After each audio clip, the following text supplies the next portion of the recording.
Sindh assembly building के committee room में press conference करते हुए बैरिस्टर मुर्तजा वहाब ने कहा कि मुराद सईद का काम कम्युनिकेशन का है, जिसके तनाजुर में नेशनल हाईवे अथॉरिटी को फ़आल बनाना है। मुराद सईद साहब, आपका काम बहैसियत वफाकी वज़ीर मवासलात कम्युनिकेशन के पॉलिटिकल मामलात पर फेडरेटिंग यूनिट्स को साथ बिठाना है और उसमें बुनियादी काम जो हाईवे आपकी जिम्मेदारी है वो आपको नेशनल हाईवेज़ की नेटवर्क को फ़ाल बनाना है, उसको इम्प्रूव करना है। तो अगर आप कम्युनिकेट इस इशू के ऊपर करेंगे जो कि आपका बुनियादी काम है तो ज़्यादा बेहतर तरीके से चीज़ें हो पाएंगी। लेकिन अगर आप सियासी पॉइंट स्कोरिंग के लिए उन मामलात के ऊपर बात करेंगे जिसका आपको पता नहीं है तो आप गलती करेंगे। उन्होंने कहा कि वफाकी लेजिस्लेटिव लिस्ट देख लें, उसके आर्टिकल 172 में वाज़ेह है कि समंदरी हुदूद में आने वाले जजीरे सूबों की मिल्कियत है।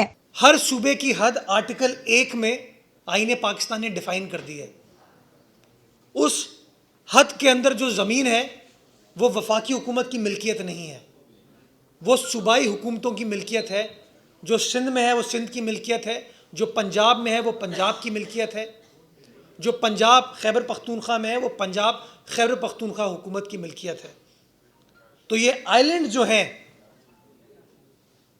जो सूबाई सिंध की कोस्ट पर है ये सूबाई सिंध की हुकूमत की मिल्कियत है, जो बलूचिस्तान की कोस्ट पर है वो बलूचिस्तान की हुकूमत की मिल्कियत है। फेडरल लेजिस्लेटिव लिस्ट देख लीजिए मुराद सईद साहब, अगर फेडरल लेजिस्लेटिव लिस्ट में कहीं पर भी आइलैंड का इख्तियार वफाकी हुकूमत के पास आता है तो आप मुझे गलत साबित कर दीजिए, लेकिन पढ़ लीजिए आर्टिकल 172, आर्टिकल 172 आईने पाकिस्तान का सब आर्टिकल 2 आईने पाकिस्तान फरमाता है ऑल लैंड्स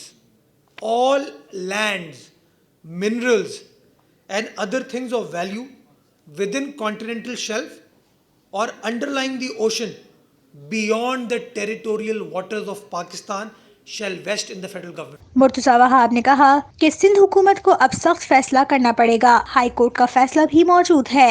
ये लोग अदालतों का भी एहतराम नहीं करते हैं, आइन में लिखी हुई बातों का एहतराम नहीं करते, लोगों का एहतराम नहीं करते, अपने वादे को वफा करने पर बिलीव नहीं करते।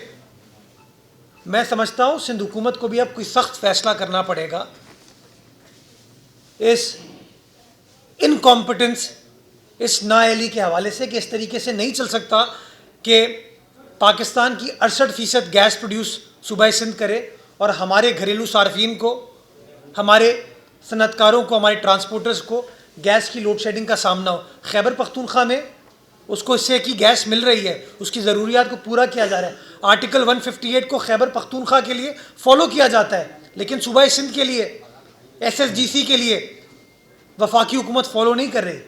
मैं समझता हूँ मीडिया का बड़ा अहम किरदार है अभी है कि इनके इस बुक्स को, इनकी इस इनकॉम्पिटेंस को आप भी मीडिया पर हाईलाइट करें, बिकॉज इनके बुक्स की वजह से पाकिस्तान का नुकसान हो रहा है। 60% पाकिस्तान की एक्सपोर्ट सूबा सिंध से जाती है। अगर ये सनतें नहीं चलेंगी तो पाकिस्तान वो अहम ज़र मुबादला कैसे कमा पाएगा। उन्होंने कहा कि जिस ऑडिट रिपोर्ट का हवाला हलीम आदिल दे रहे थे, उसी ऑडिट ऑफिस को कल उनकी वफाकी काबीना ने ब्लैकमेलिंग करार दे दिया है। अच्छा, अगर आप हलीम आदिल शेख साहब से मिलियन बिलियन का डिफरेंस पूछेंगे शायद उनको नहीं पता होगा। ज़मीन का पता हो सकता है, उनसे आप पूछे एकड़ कितना होता है, उनको पता होगा। फॉर्म 7 में तब्दीली कैसे होती है ये इनको पता होगा। फॉर्म 2 गट वट फॉर्म ये पता होगा इनको, डे टप्पे का पता होगा, मिलियन बिलियन उनको नहीं पता। माशाल्लाह मैं वो कल प्रेस कॉन्फ्रेंस सुन रहा था, उनने जिस बिलियंस का जिक्र किया है मुझे तो लगता है कि NICVD का बजट पाकिस्तान के बजट से ज़्यादा है। ये अनफॉर्चुनेटली इनका काम है शर क्रिएट करना, शरअंगेज़ी करना, सेंसेशनलाइज चीज़ों करना। जो उन्होंने बातें की वो गलत हैं, वो बेबुनियाद है और NICVD ख़ुद इस हवाले से उनके तमाम इल्ज़ामात की तरदीद कर चुका है। जिस ऑडिट पैरे की वो बात कर रहे थे कल, ये कितना बड़ा कोइंसिडेंस है। अल्लाह ताला कहते हैं ना वतु इज़्ज़ु मंतशा वतु ज़िल्लु मंतशा। कल हलीम आदिल शेख ऑडिट पैरा का सहारा लेते हुए, ऑडिटर जनरल की रिपोर्ट का सहारा लेते हुए सूबा सिंध के एक हस्पताल को क्रिटिसाइज़ कर रहे थे, और कल उन्हीं की PTI की वफाकी काबीना के इजलास में वफाकी वुज़रा ने कहा कि ऑडिटर जनरल का ऑफिस ब्लैकमेलिंग करे ऑडिट पैरास के ज़रिए।